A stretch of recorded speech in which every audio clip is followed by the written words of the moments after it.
Safina. Mwezi Mei mwaka huu 2025, ulimwengu umetikiswa na mgogoro mpya kati ya mataifa yenye historia ndefu ya mvutano. Ni mataifa jirani ya India na Pakistan. Ilikuwa ni tarehe 6 Mei, India ilitangaza operesheni kali iliyobeba jina Operation Sindhu, ikilenga maeneo 9 ndani ya Pakistan na kipande cha eneo la Kashmiri linaloendeshwa au kudhibitiwa na serikali ya Pakistan. Hii ilikuwa hatua ya kulipiza kisasi kufuatia shambulio baya la kigaidi lililotokea tarehe 22 Aprili 2025 katika eneo la Pahalgam katika mji wa Kashmiri unaodhibitiwa na India, ambapo watu 26, wengi wao wakiwa watalii wa Kihindu, walipoteza maisha. India iliamua kuchukua hatua kali dhidi ya makundi ya kigaidi kama Lashkar-e-Taiba na kundi la Jaish-e-Mohammed yaliyoshutumiwa kwa kupanga mashambulio hayo ambayo yaliua watu 26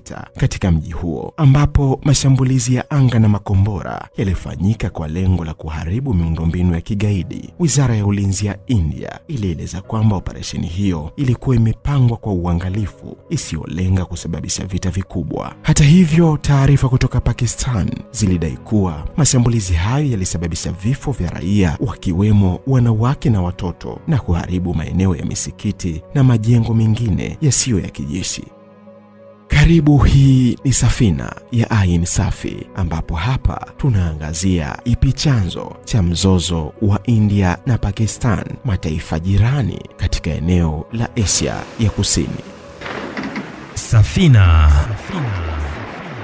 Sasa baada ya mashambulizi hayo ya India, Pakistani haikusita kujibu na wao mapigo na kuanzisha operesheni yao. Operesheni hiyo ilipewa jina la Al-Bunyan Al-Marsus, yaani jengo lililoshikamana. Jeshi la nchi hiyo lililipa kisasi kwa kushambulia maeneo ya mpaka wa Line of Control yanayodhibitiwa na serikali ya India kwa mizinga na kusababisha vifo vya raia 3 wa India. Kwa upande mwingine, Pakistani ilidai kuwa imefanikiwa kuangusha ndege kadhaa za kivita za India, zikiwemo aina ya Rafale, Sukhoi Su-30 na MiG-29 pamoja na ndege isiyo na rubani. India ilikubali kupoteza ndege 3, lakini ilikanusha vikali ukubwa wa madai ya Pakistan kuhusu ndege zake. Wakati huo huo, serikali ya Pakistan iliita mashambulizi ya India kuwa ni kitendo cha vita na kuomba Umoja wa Mataifa kuingilia kati haraka swala hilo. Kwa wasiojua labda maana ya Line of Control,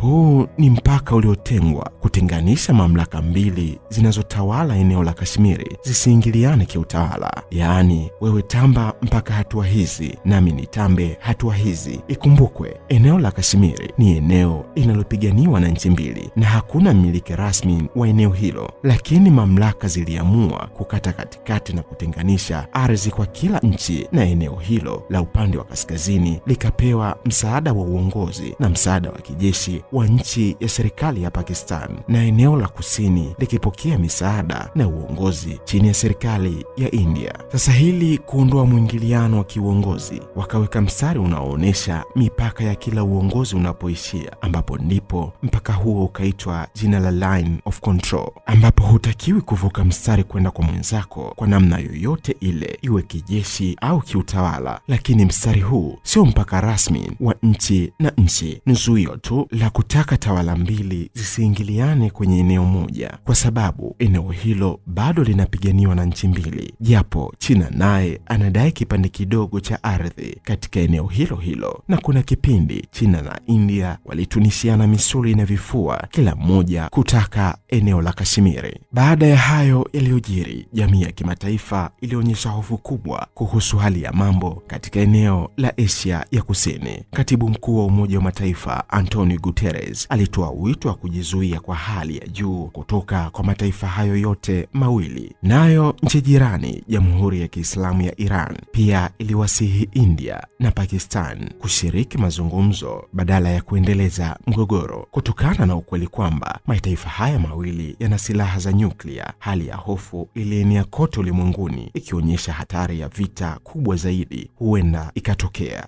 Historia ya mgogoro wa Kashmiri imekuwa chanzo cha mvutano kati ya India na Pakistan tangu mwaka wa 1947 baada ya mgawanyiko wa India iliyokuwa chini ya utawala wa Uingereza. Eneo hili limekuwa likishuhudia vita vya mara kwa mara, mashambulizi ya kigaidi na mapigano madogo madogo kati ya majeshi ya nchi hizi mbili. Matukio ya sasa yanafuatia mfululizo wa migogoro iliyochochewa na mashambulio moja au jingine la kigaidi au kiaskari. Ikumbukwe kuwa India na Pakistan zilikuwa ni eneo moja, au kwa lugha rahisi zilikuwa nchi moja iliyokuwa chini ya miliki ya kikoloni ya Uingereza. Mwaka 1947 tarehe 14 Agosti, siku moja kabla ya uhuru wa India kutoka kwa Muingereza, Pakistan ilifanikiwa kujitenga na kutengeneza taifa lake la Pakistan, ambapo pia baadaye mwaka wa 1971 Pakistan nayo kwa mara nyingine iligawanyika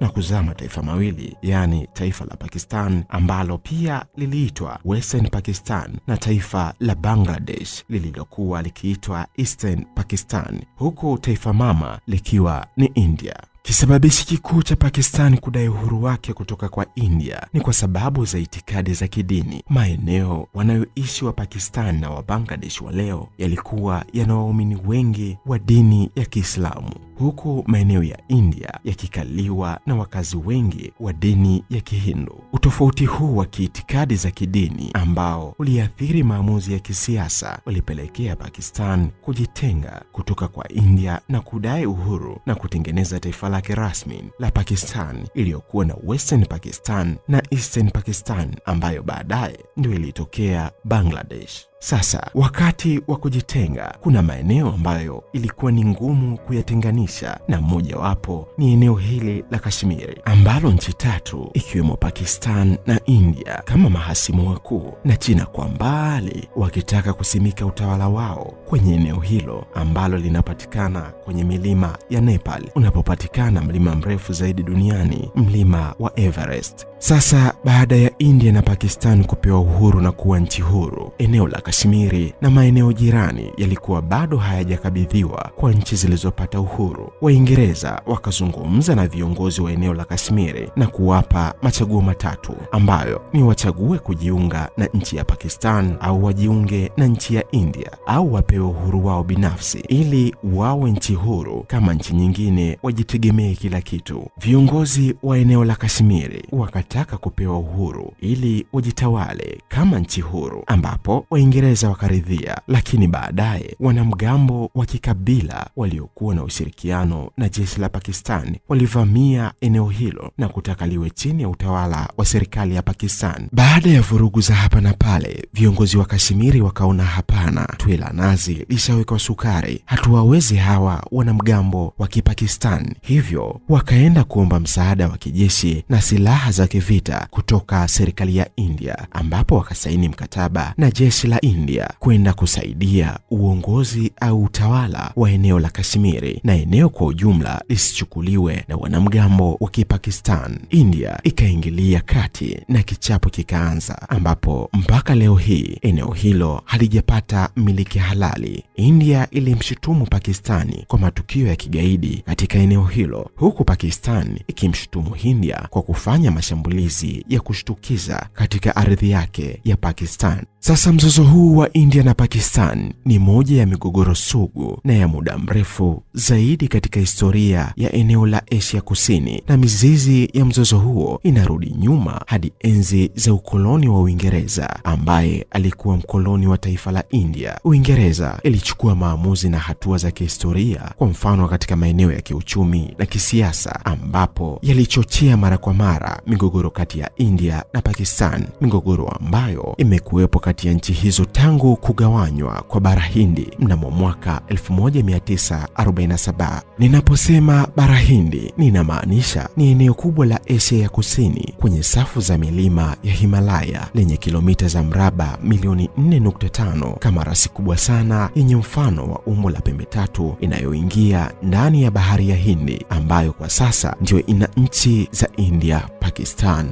Bangladesh, Nepal, Bhutan na maeneo jirani ya visiwa vya Maldives na Sri Lanka, ambayo zamani yote yalitambulika kama eneo moja la bara Hindi au India.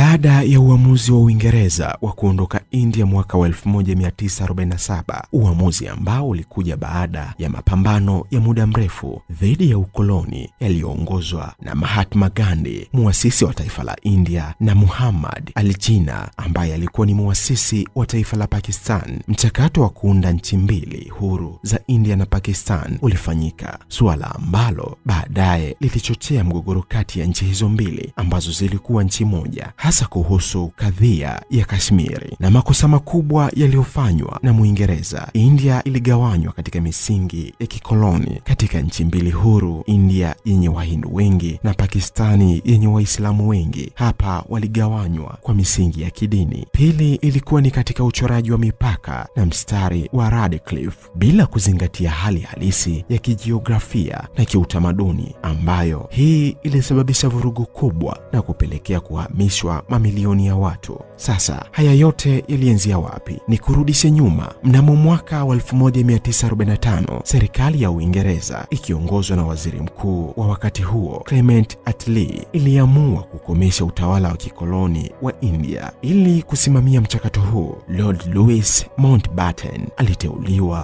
kuwa makamu wa mwisho wa ufalme wa Uingereza nchini India mnamo Februari mwaka 1947. Mountbatten, ambaye aliwahi kuwa kamanda wa kijeshi katika vita vya pili vya dunia, alipewa jukumu la kuandaa mazingira ya India kupewa uhuru kufikia Juni mwaka 1948. Lakini ikafahamika kwamba tofauti kati ya bunge la kitaifa la India na jumuiya ya Waislamu hazingeweza kutatuliwa na kwamba kugawanywa kwa bara hilo ndilo suluhisho pekee lililowezekana. Mountbatten alipendekeza mpango ambao ulijulikana kama mpango wa Mountbatten, ambao ulipelekea bara hilo dogo la Hindi kugawanywa katika nchi mbili huru, India yenye Wahindu wengi na Pakistani yenye Waislamu wengi. Pakistani ilikuwa na sehemu mbili: Pakistani Magharibi, ambayo ni Pakistani ya sasa, na Pakistani Mashariki, ambayo ndio Bangladesh ya sasa. Mpango huo uliidhinishwa mnamo Juni mwaka 1947 na tarehe ya uhuru ikaanishwa kuwa Agosti 15 mwaka 1947. Uingereza ilimchagua Sir Cyril Radcliffe, mwanasheria wa Uingereza asiye na uzoefu katika bara hilo, kuweka mipaka kati ya nchi hizo. Radcliffe alichora mistari ya mipaka ambayo baadaye ilijulikana kama Radcliffe Line.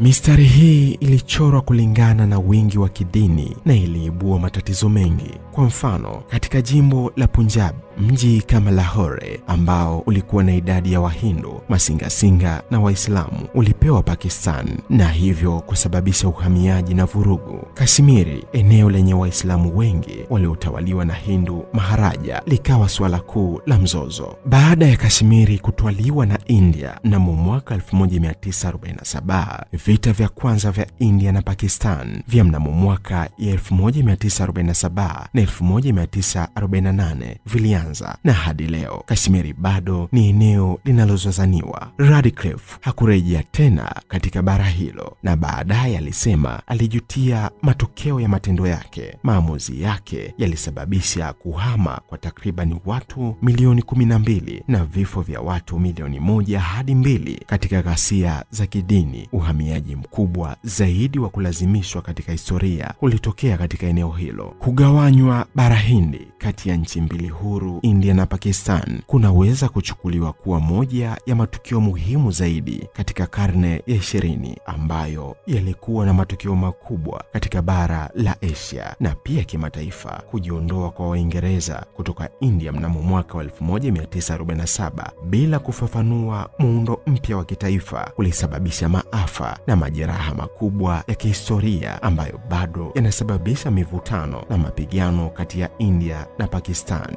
Mustakabali wa mzozo huo bado ni fumbo lisilo na majibu. Yaani naweza kusema mzozo huu ni kama ule wa Israel na Palestina pale Asia ya Magharibi, ambao nao ulipandikizwa na kuletwa na mkoloni ambaye ni Muingereza. Hiyo ndio tamati ya Safina ya Ayin Safi, ambapo hapa tulikuwa tunaangazia historia ya mgogoro wa mataifa jirani ya India na Pakistan. Muandaaji na msimulizi wa makala hii ni mimi Shalom Lazaro.